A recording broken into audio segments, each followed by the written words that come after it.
The next thing I want you to do is to sharpen your brain to start hearing and understanding these manipulation tactics. And one of the biggest things that you can do, the most effective way that I could train you right now, just you and me, is to teach your brain to recognize logical fallacies. So let's go through these, because psyops very often use these flawed arguments to convince people.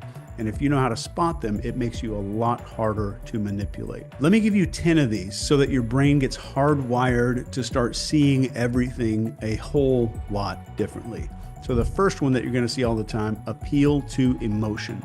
So this uses fear and anger and hope to bypass logic. So like, if you don't support this, children are going to suffer.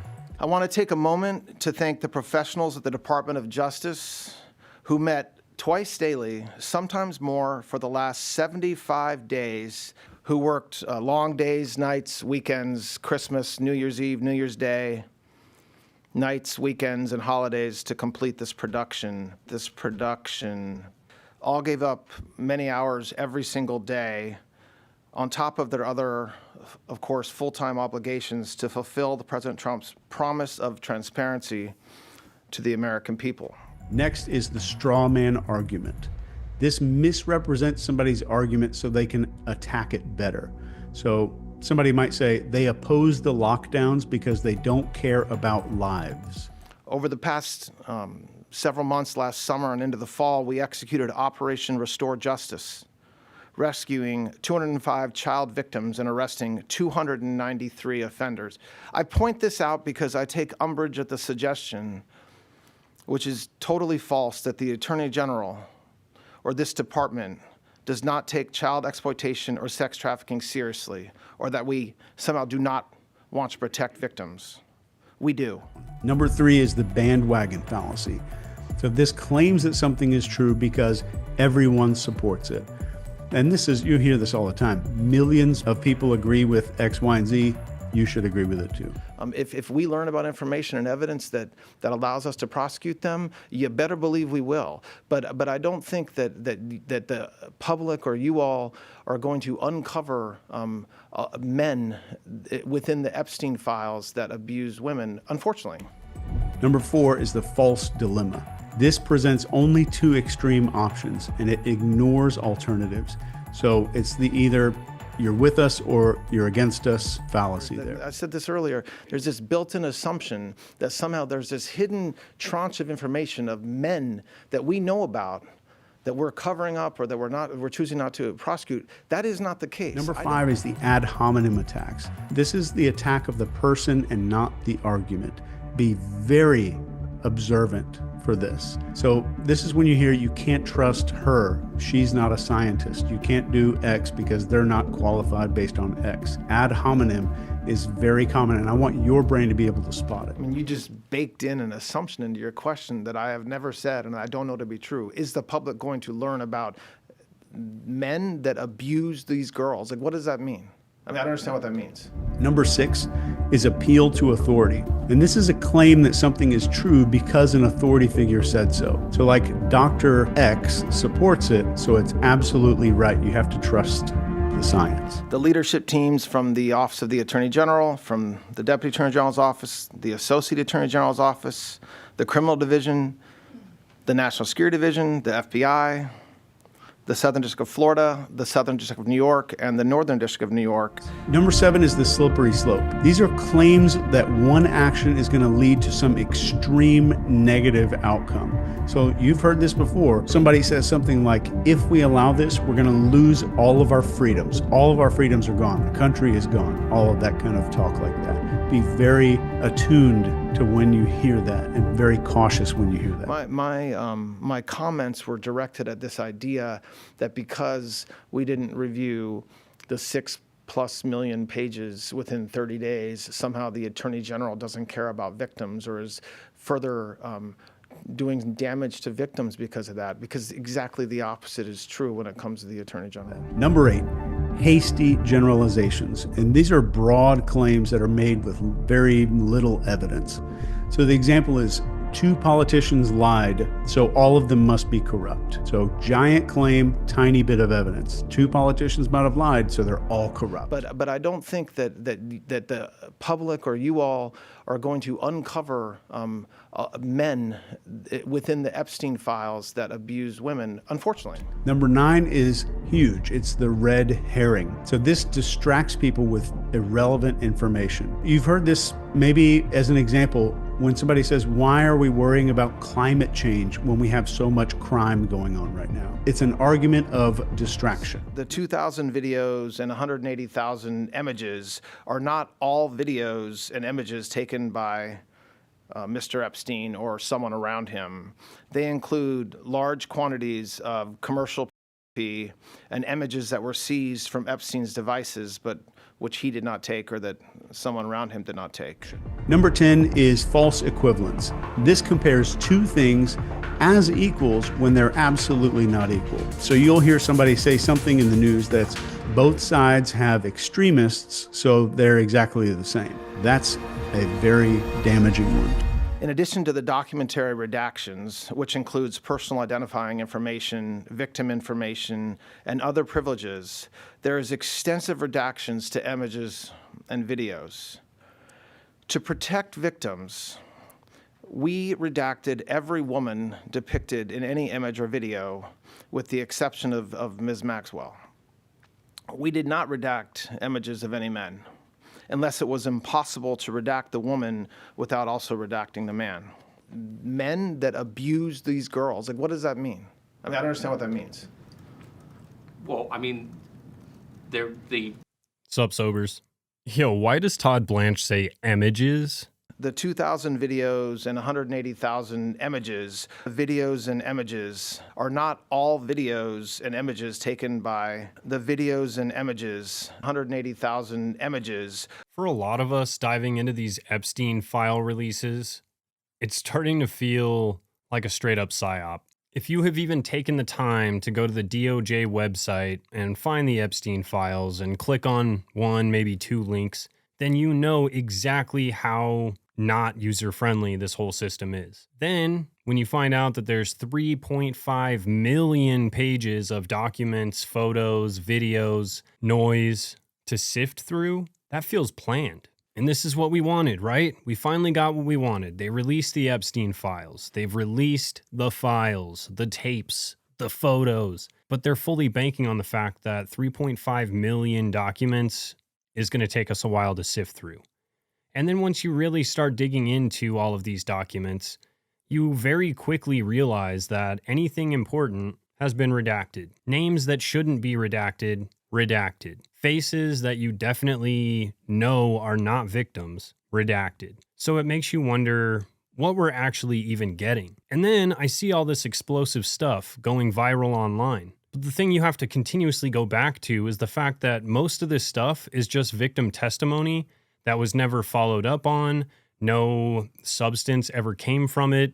Some of these cases were settled already. So these are just allegations. There's no charges, there's no proof, there's no way to prove any of these allegations, and they're fully banking on that. And I said this in my previous shorts video, I try not to make a habit out of discrediting victims, and though I believe them, there's no way to substantiate their claims. There's no way to prove any of this, which in so facto, there's no way to bring charges or any sort of justice for any of these victims. And it just feels like this is just so much noise. There's a few things that really confirm this whole psyop feeling for me. And first of all, just like the beginning of this video with Todd Blanche discussing the files that they didn't release, the department's collection effort resulted in more than 6 million pages being identified as potentially responsive, including department and FBI emails, interview summaries, images, videos, and various other materials collected and generated during the various investigations and prosecutions that the Act covered. The number of responsive pages is significantly smaller than the total number of pages initially collected. There is more than 6 million files, and we've only gotten 3.5 million roughly. So there's still another 3 million plus files that haven't been released. Now, the basis of that, he says, is like legal basis. There's victim protection. But it also is very clear based on the fact that they redacted and like removed the picture of Trump in Epstein's drawer, which is not a picture of a victim, then it doesn't really seem like we can trust that information. At least I don't. Also, Todd Blanche seems way too nervous for this entire press conference. Good morning. President Trump signed the Epstein Files Transparency Act into law on November 19th, 2025, directing the Department of Justice to produce all documents, files, records, videos, and images related to the investigations and prosecutions of Jeffrey Epstein and Ghislaine Maxwell. Around, I think right now, and continuing throughout the day-to-day, as the indexing and uploading completes, we are producing responsive materials under the Act. After submitting the final report to Congress as required under the Act and publishing the written justifications for redactions in the Federal Register, the Department's obligations under the Act will be completed. I'm happy to take any questions anybody has about that. And it remains as true today as it was in July.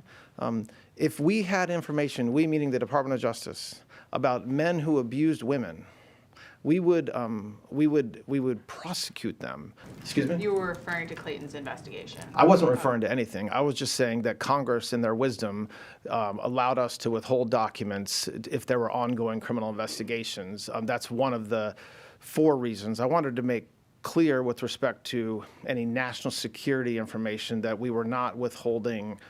There's not some tranche of super secret documents about Jeffrey Epstein that we're withholding. We're actually not withholding anything based upon NDI.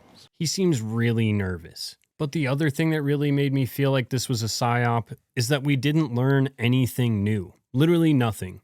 We got some new visual images about people that we already knew were in the files, but we didn't get any new information. There was no new names brought up. There was no new revelations, in my opinion. At least we haven't found any yet. But like I mentioned before, if you've done any digging into these files, then you'll know just as well as anybody that the redactions are crazy. And they say that it's just to protect victims, but that is definitely not true. I mean, there's this entire page where the whole thing is blacked out except for the name Epstein. There's no way all of that information was victim related. Keeping all of that in mind, it is truly interesting to dig through some of these files and see firsthand from the victims' mouths exactly what was happening. The thing for me is that I read the word trafficked in tons of different victim testimonies, and yet Kash Patel says that there's no evidence that Epstein trafficked anyone to anyone. Who, if anyone, did Epstein traffic these young women to besides himself? Himself. There is no credible information. None. If there were, I would bring the case yesterday that he trafficked to other individuals. And the information we have, again, is limited. So the answer is no one? For the information that we have.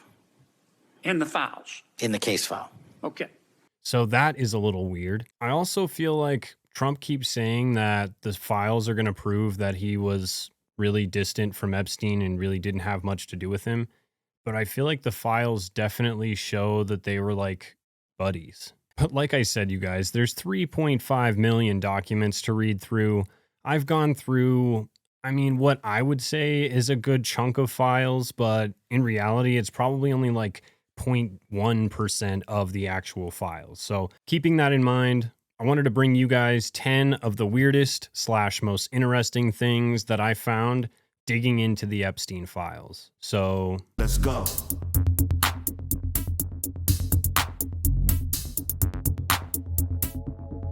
Alcohol.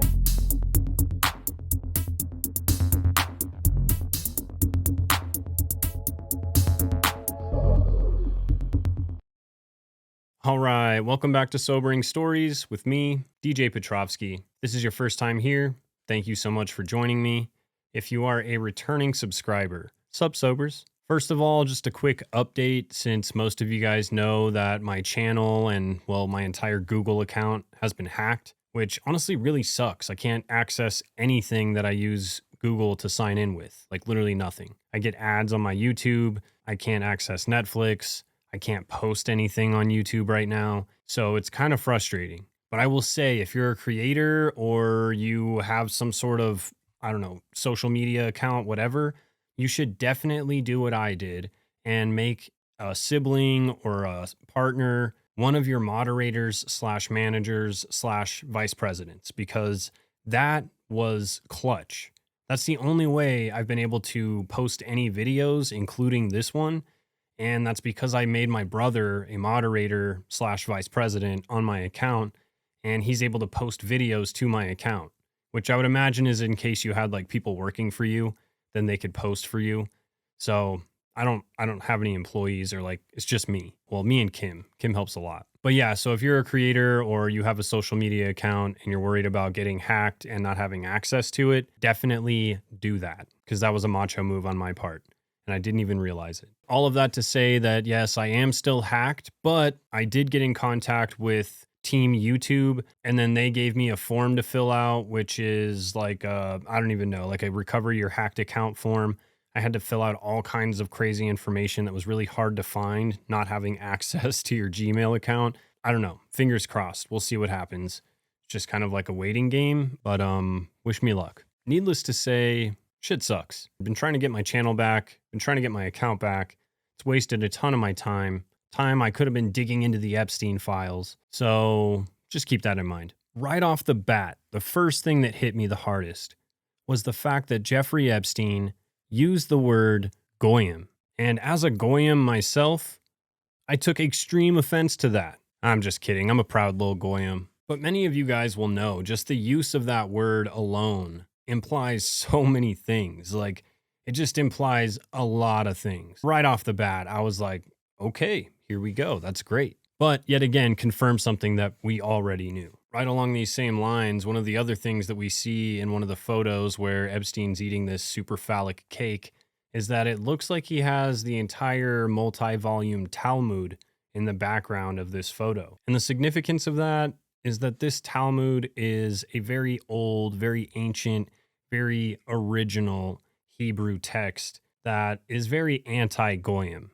so to speak. Now, the second thing that hit me, which actually hit me as I was digging into this whole Goyim thing, was this weird email that I really don't even know where to start with it, and I really don't know what it means. So I'm just going to show you guys, and I feel like reading it is the best thing that we can do. But it was one of the mentions of Goyim in the files. Now, as we look at this, I wanted to start off by saying that you can search, if you didn't know, you can search for keywords or terms in the files.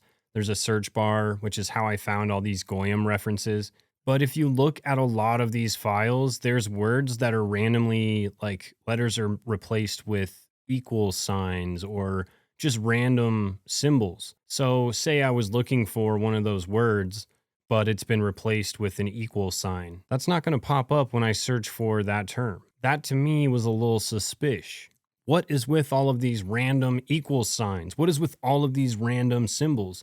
Why is it completely throwing off the text? And it sucks to read. So that's not really officially something that I noticed is one of the 10 things, but I noticed that. All right, this email is from 2012, and it's from, we don't know, to Jeffrey Epstein. But then they didn't blank out the name. They didn't redact the name. So it just says, Josh, you asked me to share your life with you. I excitedly accepted. I shared my highs, my lows, my dreams, my body, every single part of my body. You came home from work telling me you earned millions of dollars, then fought, screamed with me over 5,000. You wanted peace and quiet. You demanded I share the peace but withheld the prosperity. You told me often how much I cost you, how expensive I was. It showed little respect to both of us, but I love you and overlooked it. You asked me to violate a basic conviction of mine and have an abortion. Your mother said it would be in your best interest if I did it. You now ask why you should be ashamed, now that it is high holy days? It's simple. You behave just like the Goyim you do not respect. After the holiday, I will be willing to share a meal. No sex. None. I love you. My Jewish studies said that at 13 you should become a man. It's not too late. What is this? It's addressed to Josh. I don't know. Weird. What I took from this was that Epstein engages in behavior with other people who identify as the same gender as him, which I don't think we knew that before. We probably assumed it, but I don't think we knew that before. Also really weird. And it says that his Jewish studies said that at 13 you should become a man. It's not too late. So obviously he's over 13. But like, how old is this Josh guy? Is he like 16 or is he like 55? Yet again, don't know what to make of it.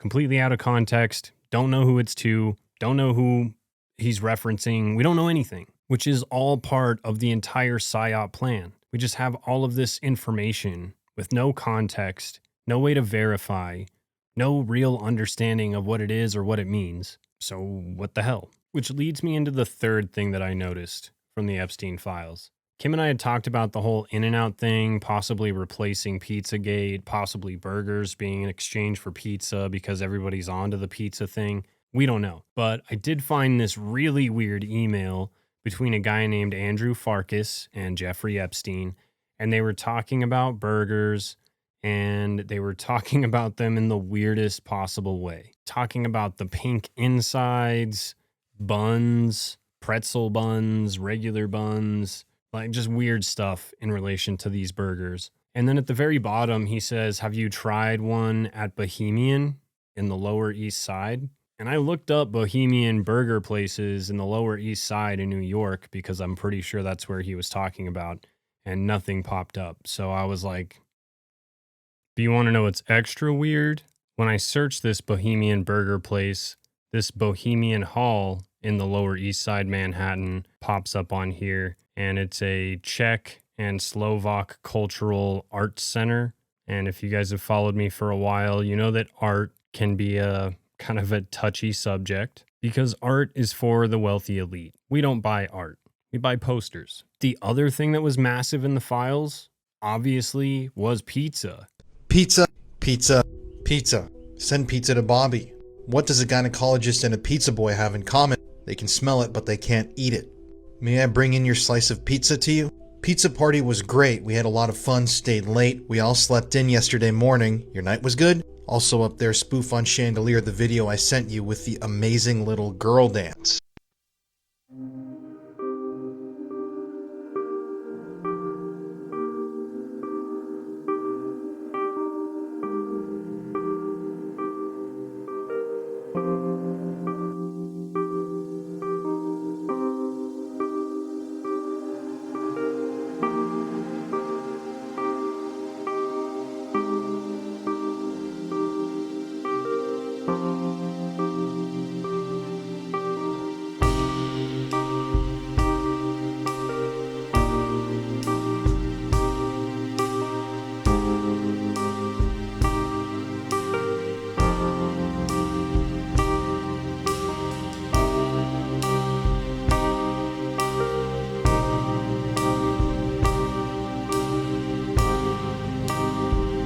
Yesterday, there were 911 results for pizza in the Epstein files. Today, there's 909. You see, what they're doing is they're actively removing files that they want. They're removing them because they know that's the truth. So this is our proof that pizza is real. And I just looked it up just now to see where it's at, and it is at 849. Interesting. And that's just ones that don't have equal signs in the middle of them. There was tons of weird references to pizza parties.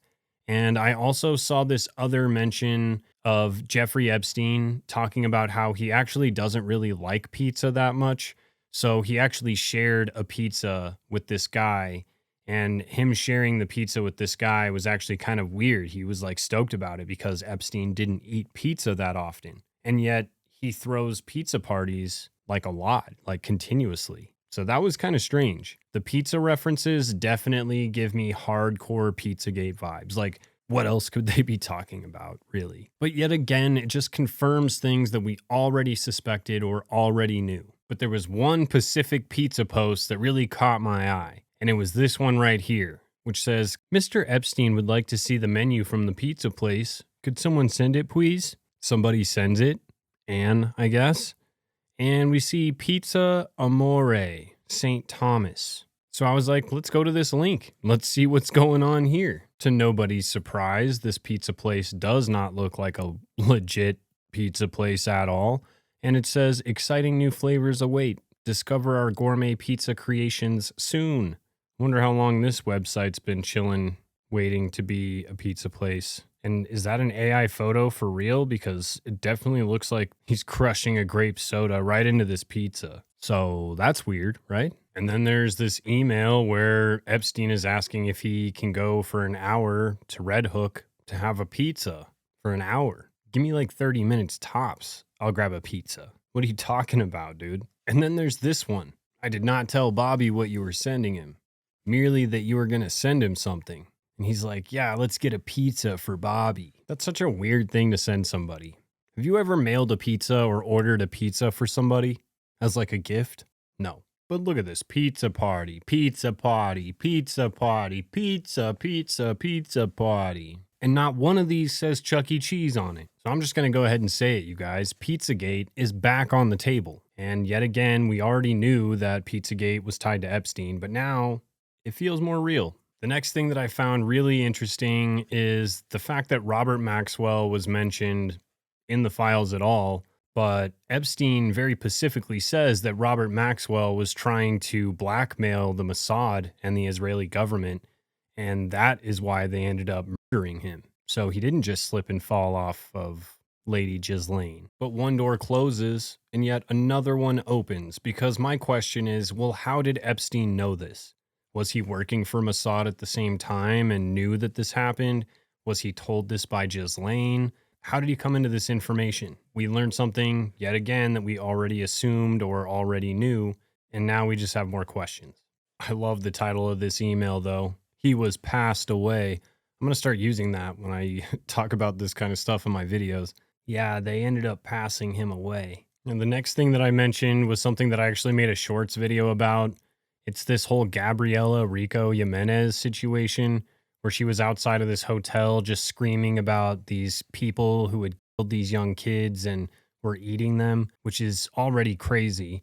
But then to know that she disappeared after she was taken into police custody and never seen again, it was pretty wild. But these files have reopened that whole case yet again because people are wondering what happened to Gabriella. And we've got this victim testimony where this person explains that they were personally a witness to these young 12 and 13-year-old individuals being essayed and worse by Epstein and Trump. And they both threatened not only these young teens, but also this person testifying, saying that if they ever mentioned a word about who was there, the guests, what happened, that they would make them and their whole family disappear. And then one of the things that Trump says is, I'll make you disappear like Maria, which is pretty ominous. And it definitely makes people wonder, what happened to Gabriella? But that leads us directly into the next thing that I noticed, which actually a lot of people noticed. And that is that Trump,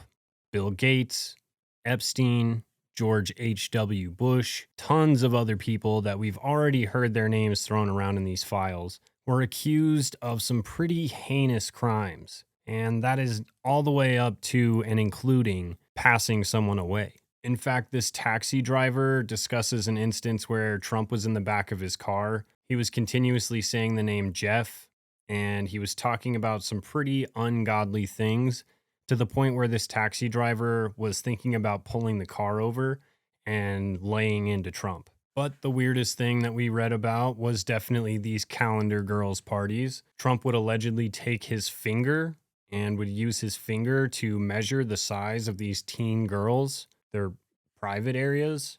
You know what I'm saying? Yeah, real weird. But allegedly, Epstein was there helping with this whole thing. His sons, Eric and Don Jr., were there. Ivanka Trump was there, which leads me to believe it had something to do with his pageant business, because Trump owned the whole Miss USA, Miss Universe system. So it could have been related to that. This one I thought was just like kind of funny because Trump talks all the time about how he doesn't drink, he's never smoked, he doesn't do anything. This email asks, how plausible is the idea that Trump is a real coffee table sniffer? And Jeffrey Epstein just says yes. So, okay. And then there's another email from Epstein to Larry Summers where he says that there's not a single good cell in Trump's body. He's dangerous. I thought you guys were friends. What's going on here? Here's another one that I just found kind of interesting. This one's from a guy named Michael Wolf, and it says, NYT, the New York Times, called me about you and Trump, also Hillary campaign. Makes it seem like they were asking for information about Donald Trump and Epstein, possibly their ties, their links. This is what, during the election, probably trying to figure out, get some dirt on Trump. We see tons and tons of pictures of Trump. They seem like they're real close buds, honestly. Like, it's kind of weird that people aren't still seeing that. I don't know. There's still people defending the crap out of Trump. I just don't really get it. And then, like I mentioned at the beginning of this episode, Trump was one of the many photos that were unreleased after being released because it was not redacted, showing Trump with a bunch of young girls inside of Jeffrey Epstein's desk. So why was that important to unrelease? Why was that something that they couldn't release? Because there's so much other stuff that's damning in there, which is why we have to question what we are being given versus what we're not being given. And I know that this next one has been going around pretty virally. The whole Bill Gates getting an STD and secretly needing Jeffrey Epstein to hook him up with some, I don't know, medication or some sort of pills to give his wife secretly so that she doesn't know it's happening. Now, there's two implications to this. Number one, Bill Gates is sleazy and was sleeping around with who knows what. And number two, he knows that if he needs to find some way to sneak his wife some medication or some pills, then he knows that Jeffrey Epstein is the guy to go to about that. Like, yo, you got to hook me up with some pills to help me out that I can sneak my wife. I know that you're good at doing that. I know that you're good at sneaking pills and substances to people without them knowing. Please help me out. So that was interesting, but it wasn't my favorite part about Bill Gates. My favorite part about Bill Gates was the whole plandemic post or email that was in there. That was crazy to me. This email to Bill Gates from Jeffrey Epstein talks about a bunch of different things in relation to, I don't know, business stuff they're working on.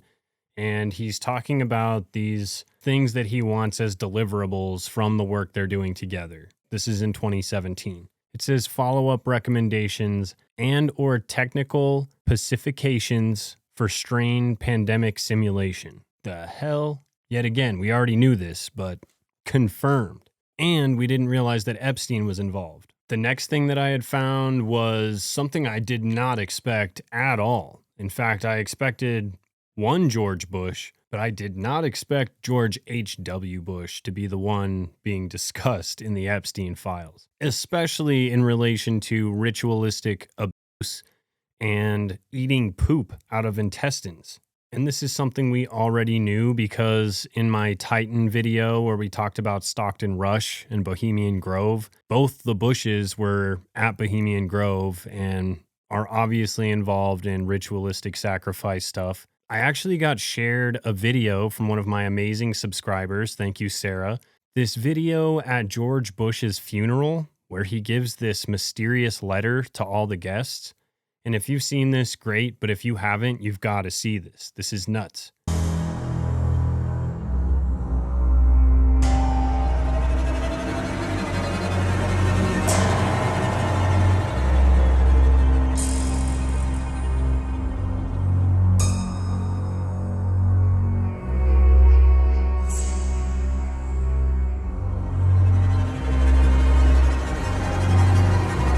Finally get to see what this letter says, and it says, "They know everything.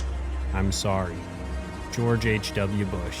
Have a great life." So initially I was like, well, what was he referring to? Like, what do they know? What's everything? But now I'm wondering if this is the kind of everything he was talking about. The next thing, yet again, with all the redactions, we really don't have much context for this. We really don't know what's going on with this. There's an email from this guy who's super pissed, like these different agents are not getting back to him. But he's talking about doing some sort of operation where they're taking out members of Silicon Valley.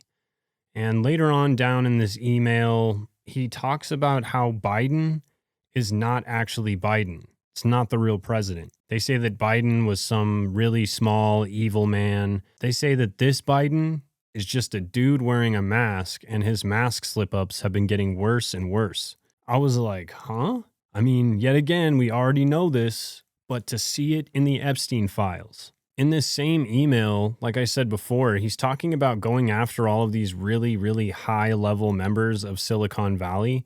And when he said that, I just kept thinking about Elon Musk, Peter Thiel, Alex Karp, I don't know, Mark Zuckerberg, I guess, Sam Altman, all of these PayPal Mafia guys. So I thought that was kind of interesting, especially in light of my most recent videos discussing all of the weird, shady stuff that they've been doing. Then I stumbled across this video where this girl was saying that you have to look at this birthday book, Dr. Seuss. And she was right. This birthday book is weird and interesting and definitely shows kind of the saga of Jeffrey Epstein. It was a 50th birthday gift. It basically just documents a lot of his childhood, who he was when he was younger, going to school. I don't know. It's just got a bunch of history of Jeffrey Epstein. And then it continues to progress, showing how he went from getting like young girls to do things for him when he was younger to having full on naked pictures with girls towards the end. So it just shows how he's really gotten worse as time has gone on. The weirdest part about it is Ghislaine made this book, and it almost seems like she's glorifying it. She's like praising him for it. Like, look at how innocent you used to be and how crazy you are now. It's so cool to see the growth and the change and just like who you are now and how you got here. Okay, Ghislaine, whatever. I'm going to leave a link to this 50th birthday party, whatever book, this 50th book in the description. Definitely check it out. It is like 200 pages, but it's not all reading. It's like a lot of pictures. It's like a giant scrapbook. Definitely a really interesting piece of the Epstein files. And it sheds some light on just how close him and Ghislaine actually were. Whether they were truly like an item or like a couple, it's always kind of like up in the air. Like, I don't know, obviously they're together, but were they really close? Did they do it? I don't know. The other thing this birthday book has is tons of personal little birthday messages for good old Jeffrey Epstein. And the people writing these messages are some familiar faces. We've got a bunch of names in here, like Alan Dershowitz. We got Donald Trump. We've got Jean-Luc Brunel, Leslie Wexner, Leon Black. And Leon Black is another one of those names that just popped up for me. And this dude is pretty wild. In fact, I almost covered him as like his own full deep dive because the allegations against this dude are pretty intense. And he's just as scary as Epstein or Trump, I guess. Any of these guys in here, he's just as bad, if not worse. And I don't know, maybe I'm seeing stuff, but is Epstein covered in coffee table powder right now? Like for real. And then this page right here says, well, I mean, it obviously says children, but it's missing a couple of letters. What? And the two letters that are like kind of grayed out are H-E. What the hell, dude? What the oh, this is all the children that wrote birthday messages to Mr. Epstein. And the very first thing that I noticed was this picture here says something about here comes the bride all dressed in white. But look at these kids at the top. Every single one of them is frowning and crying. Breaks your little heart, doesn't it? Then we have some just like creepy photos of some young girls. No big deal. And then an even creepier photo of a little kid with a baby. No big deal. And this might mean something, might mean nothing. But anytime I see yum or yummy ever, it always triggers my brain into looking a little further. The post right here says, very occasionally talking to you by surprise in some far off places. Or in one of his glorious homes he likes to share with his friends. Yum, yum. Okay, maybe she's saying that the island is yummy, but she could also be saying his friends are yummy. And who are his friends? They're usually like 13-year-old girls. I don't know. It's kind of weird, right? And here's that enigmatic Donald Trump signature underneath some weird female body figure with some creepy exchange between him and Jeffrey Epstein. But All I know is that the word pal is thrown in there, and so they're definitely pals. They're definitely buddies. Don't call me a rat, buddy. I'm not your buddy, friend. He's not your friend, guy. I'm not your guy, buddy. You'll regret this day, friend. I'm not your friend, buddy. I'm not your buddy, guy. He's not your guy, friend. I'm not your friend, buddy. We're not your buddies, guy. I'm not your guy. And then here's good old Leslie Wexner's note. It says he wanted to get Jeffrey something that he wanted, and he drew this here little image. And there's this picture of George W. Bush with no face. I don't know. What I do know is that the George Bush references continue to stump me. Like I never understand them, but there's a lot of them. And then under the girlfriend section, which is one of the last sections, there's this picture that was definitely drawn by an adult because it was accompanied with this note that says, "Look at this drawing. Picture the scene without the audience. The girl sleeping on the floor. I believe had shorter hair then." What the hell? Like, that picture is weird. And then the last piece of this birthday book that I'll leave you guys with is just this picture from the girlfriend section that has tons of pictures with him and girls, and they're all redacted, which I know they redacted all females, but it just makes you wonder how many of these females are girlfriends and how many of them are girlfriends. Highly recommend the birthday book if you're looking for something to look into. It's just full of good stuff, and it's weird. There's another book that's in the files, and it's actually a journal from one of the victims. And this was pretty wild to me. This journal was kind of intense. Clearly, she's freaked out enough to write her entire diary in code. And at first, it's hard to decipher, but it just reads up and down instead of left to right. This poor girl talks about having a miscarriage. She actually had the baby miscarry in the toilet. And if I read it correctly, it sounds like they collected this baby and were able to keep this baby alive somehow. And this girl never saw that miscarried baby again. So that was already super weird. But then apparently she got pregnant again, and then they took that baby as well. And this just lends more credibility to the whole Zorro Ranch, eugenics, Epstein wanting to impregnate and spread his seed as far as he possibly could. Of course, the dark and more realistic side of me is they're probably collecting these babies for their organs and adrenochrome, I'm sure. But who wants to think about that? So it's just super weird and really sad. And we also find out from this diary book that she was also abused by Leon Black. And she is the girl who is described in one of the emails where Leon Black actually bit her so hard that she started bleeding all over the place. And she makes a reference to that whole incident in this book, which is how we know it's the same girl. And then we also actually have this girl's name because, well, they suck at redacting stuff. And you can see her name in the ultrasound photos. I mean, I'm not going to show it because I don't want to out her or whatever, but I mean, it's in there. So it's really sad, this whole diary thing, but I mean, it just gives you a little glimpse into some of the lives of these victims and what they were subjected to. Now, I think that's already 10 things that we've gone through, but there is just one more thing that I had to cover. And that is because I was looking into JonBenet Ramsey. I wanted to see if her name popped up anywhere in the files. And there was only one file that popped up when I typed in JonBenet, and it was this one. This is a letter that was sent from Jeffrey Epstein in May of 2022 from an address, 358 El Brio Way in Palm Beach, Florida, which was demolished in 2021. So I don't understand where this letter came from, who mailed it, WTF. Is Jeffrey Epstein still alive? And since we've already brought it up, I came across this photo of a possible homeless man, possible Jeffrey Epstein sighting in Tel Aviv. And I thought that was kind of an interesting place to have spotted a man who looks exactly like Epstein. I mean, the nose, the face wrinkles, his hairline, the lips, his ears, everything lines up. This is crazy to me. Now, I will link this letter that was sent from Epstein to somebody in the description of this video because it's just something you have to read through on your own to really get a full understanding of what's going on here. And by that, I mean, I have no idea what's going on here. It's so weird.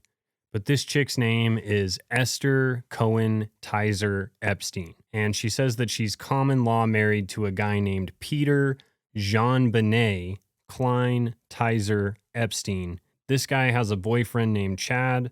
And this chick, Esther, says she has lovely and well-trained daughters. And there's a bunch of redacted stuff. The letter says that if you're receiving this, it's because you are a convicted offender or an ordinary citizen who can benefit from having your deviances monitored, explored, and amplified. And then this chick goes through a whole kind of like background of how she came into running this weird cult with her common law husband, where they basically just recruit people for deviance purposes.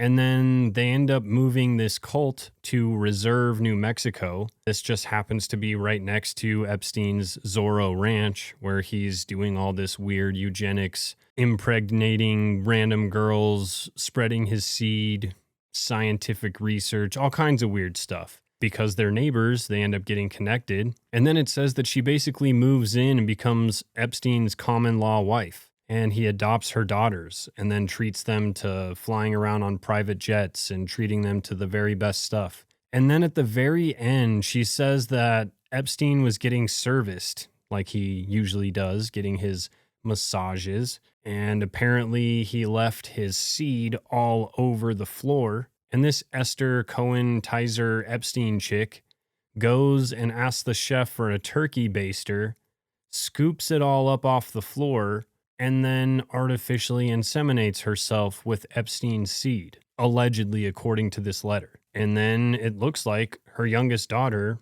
is Epstein's daughter. This is the weirdest email ever, right? But it gets weirder because this Jean-Benet Peter guy and this Esther chick, when they were originally starting out their little cult, they lived in Boulder, Colorado, which is where Jean-Benet Ramsey was from. I don't get it. I don't understand this letter. It's super weird. You gotta read it. But the other really interesting part about this letter is that it says at the very bottom, BT dubs, I haven't said anything to the feds yet, and I won't as long as those USPS money orders keep arriving from Brooklyn's Metropolitan Detention Center. So you guys keep paying me, and I'll keep my mouth shut. And I think the maybe not so obvious question here is, who is sending these money orders? Epstein was passed away in 2019. Ghislaine is in federal prison.